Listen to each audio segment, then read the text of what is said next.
নেপালে নির্বাচন হচ্ছে, জেএনজিরা ক্ষমতা আসছে, আপনারা আইতে পারেন নাই। আপনারা এই সমস্ত ফালতু কথা কইতে কইতে আপনার করে তলা নিতে গেছেন আপনারা। আজকে নেপালে দেখেন কারা সরকার গঠন করছে, আর আপনারা এই ফালতু পেশাল বাইরে বাইরে মানুষের অপমান অপদস্থ করে করে আপনারা জিরোতে গেছেন। কিন্তু বিএনপি সরকার হওয়ার কথা না। নিজেরা অ্যানালাইসিস করে দেখেন আমার কি ত্রুটি আছে, এটাকে আগে বিচার বিশ্লেষণ করবো না। ওইটা একটু শুনুন। দেখেন সংবিধান, উনি একজন ব্যারিস্টার মানুষ, আইনজ্ঞ মানুষ, আমরা তো আইন সম্বন্ধে এত জানি না। দেখেন গণভোট নিয়ে মামলা হয়েছে, আদালতে এটা ফয়সলা হবে। আমাদের উনি একজন বিজ্ঞ ব্যারিস্টার, ওনারাই বলেন, আমরা এটা মানি, ওনারা মানেন না। সেটা যেরকম যে আদালতে বিচারাধীন কোনো বিষয়ে কথা বললে এটা সাবজুডিস, এটা আমাদের আইনজীবীরা আমাদেরকে বলেন, আমরা তাদের কাছ থেকে শিক্ষা নিই, আমরা বলি না, আর ওনারা নিজেরা বলেন। তার মানে হলো তিনি যেটা বলেন সেটা করেন না। সংবিধানের থিওরিটা যে উনি বললেন, শোনেন, বাংলাদেশে দুইবার সংবিধান নিয়ে একটা সমস্যা হয়েছে। 1975 সালের পরে জিয়াউর রহমান যখন ক্ষমতায় আসছে তখন সংবিধান, একজন সামরিক কর্মকর্তা আছেন, সংবিধান স্থগিত করে দিয়েছিল, সংবিধান ছিল না। দ্বিতীয়বার যখন এরশাদ সামরিক সরকার হিসাবে ক্ষমতা দখল করছে তখন সংবিধান স্থগিত করা ছিল, সংবিধান ছিল না। উনি ওনার যত কাল পর্যন্ত উনি যে কার্যক্রম করেছেন সেগুলি অর্ডিন্যান্সের মাধ্যমে করেছেন, এবং সেগুলি যে কথাটা ওই ব্যারিস্টার সাহেব বলতেছিল যে পঞ্চম সংশোধনী ওইটারই অংশ। যে জিয়াউর রহমান শাসনকালে যে কাজগুলি করেছিল সেটাকে সংবিধানে বৈধ করার জন্য পঞ্চম সংশোধনী আনতে হয়েছিল, এর সাথে আনেছিল অষ্টম সংশোধনী, এটা বৈধ করার জন্য। কিন্তু দেখেন এটা সিমিলার, আমি ব্যারিস্টার সাহেবের বোঝার জন্য বলতেছি, উনি বুঝো আমাদেরকে, উনি বুঝে আমাদেরকে বললে খুশি হন। সেটা হলো যে 111-এর যে সরকার আসছিল তারা কিন্তু সংবিধান স্থগিত করে নাই, সংবিধান তখন অ্যালাইভ ছিল, জীবিত ছিল, যার কারণে 111-এর সরকারকে বৈধতা দিতে হয়েছিল পরবর্তী নির্বাচিত সরকারের। এবং বর্তমানে যে সরকার চলছে, এই সরকার, যে সরকার চলে গেল ইন্টেরিয়াম গভর্নমেন্ট, তখন কিন্তু সংবিধান স্থগিত করা হয় নাই। সংবিধানেরই ধারা অনুযায়ী উনি হায়ার কোর্ট থেকে, সুপ্রিম কোর্ট থেকে উনি অনুমোদন নিয়ে এসে ওত পড়ছেন। তার মানে উনি সংবিধান স্থগিত করেন নাই, সংবিধান কন্টিনিউয়াস চলছে। অতএব ওনাদের যে কার্যকালটা আছে, 111-এর সরকারকে যেভাবে পরবর্তী নির্বাচিত সরকার তাদের কার্যক্রমকে গ্রহণ করে নিয়েছেন, এইবারের সরকারকেও, এইবারে যে নির্বাচিত সরকার তারাও সেইভাবেই এটাকে কন্টিনিউয়াস প্রসেসে গ্রহণ করে নিবে। এখানে নাই, যেখানে বলছে জুলাই সনদের চার্টারে আমরা স্বাক্ষর করছি, যেহেতু আমরা জুলাই সনদের চার্টারে স্বাক্ষর করছি, হয়তো ইন্টেরিয়াম গভর্নমেন্ট যত কিছু করে গেছে সেগুলিকে আমরা যেহেতু মেনে নিয়েছি, স্বাক্ষর করেছি, সেগুলি আমরা আইনে পরিণত করব। এক কথা তো বলেই দেওয়া হচ্ছে, কেন এগুলি নিয়ে সমস্ত পেছাল হচ্ছে?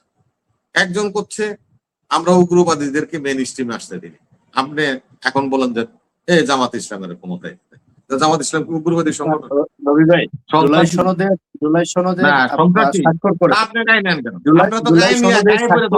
কিন্তু স্বাক্ষর করার পরে ক্ষমতায় আসার পরে তো এটাও বলতেছেন যে গণভোটের আইন ভিত্তি নেই, জুলাই সনদের আইনি ভিত্তি নেই। আরে গণভোট আপনি বাদবেন না ভাই, জুলাই চার্টারে আমি স্বাক্ষর করছি, গণভোটের দরকার হয় না তো ভাই। আমি তো অঙ্গীকার করছি যে আপনি যা যা করছেন সেগুলি আমরা প্রতিপালন করব।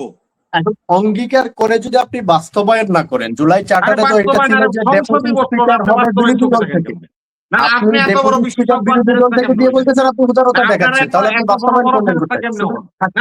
আপনারা এত বড় বড় ফেরেশতা কেমনে হন, এত বড় বড় যুক্তিবাদী কেমনে হন? আরে সংসদে তো বসে নাই, পাস করে কি করে না তারপরে না আপনি বলবেন।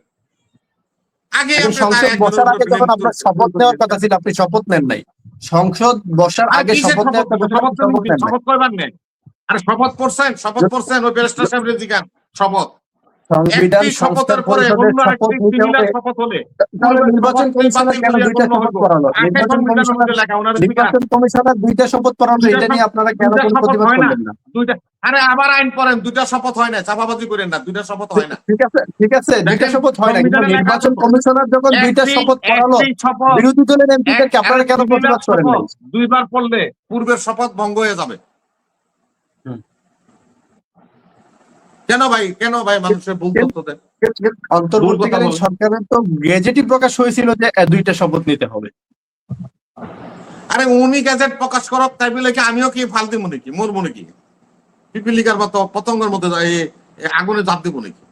উনি কি করছে আমরা তো ওইটা নিয়ে আমরা প্রশ্নবিদ্ধ করছি না। ওনারা করছে।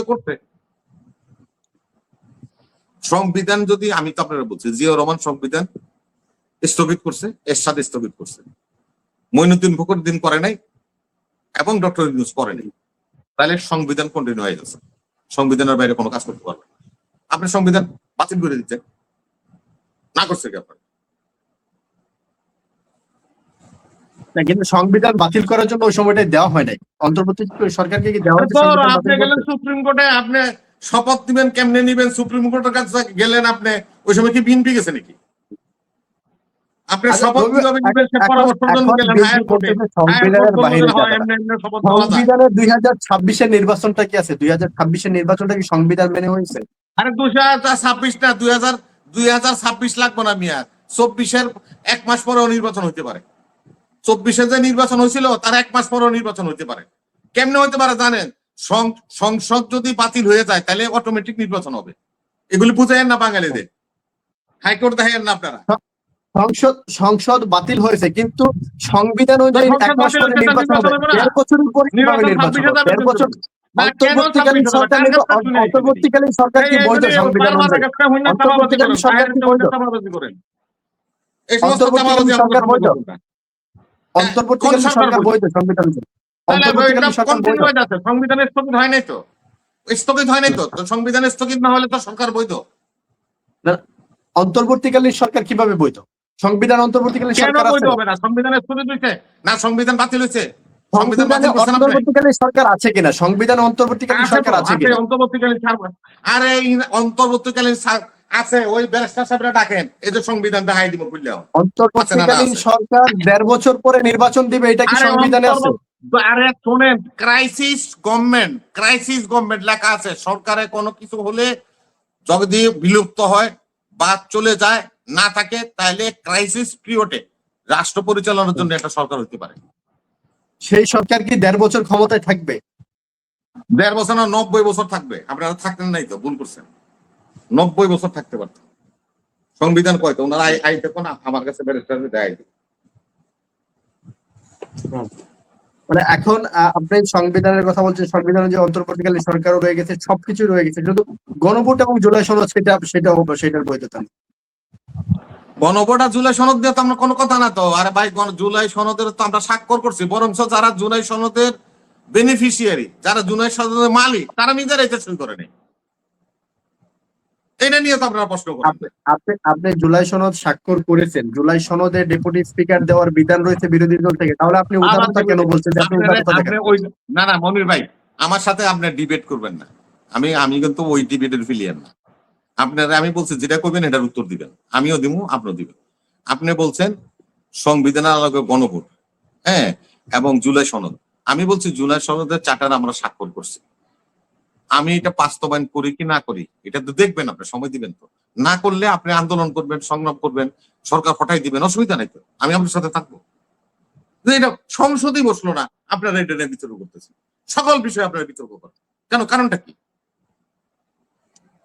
এই বিতর্ক করতে নেপালে দেখেন, নেপালে নির্বাচন হয়েছে। আরে নেপালে নির্বাচন হয়েছে, জেএনজিরা ক্ষমতা আসছে, আপনারা আইতে পারেন নাই। আপনারা এই সমস্ত ফালতু কথা কইতে কইতে আপনারা তলা নিতে গেছেন। আপনারা আজকে নেপালে দেখেন কারা সরকার গঠন করছে, আর আপনারা এই ফালতু পেছাল বাইরে বাইরে মানুষের অপমান অপদস্থ করে করে আপনারা জিরোতে গেছেন। কিন্তু বিএনপি সরকার হওয়ার কথা না। নিজেরা অ্যানালাইসিস করে দেখেন আমার কি ত্রুটি আছে, এটাকে আগে বিচার বিশ্লেষণ করবো না।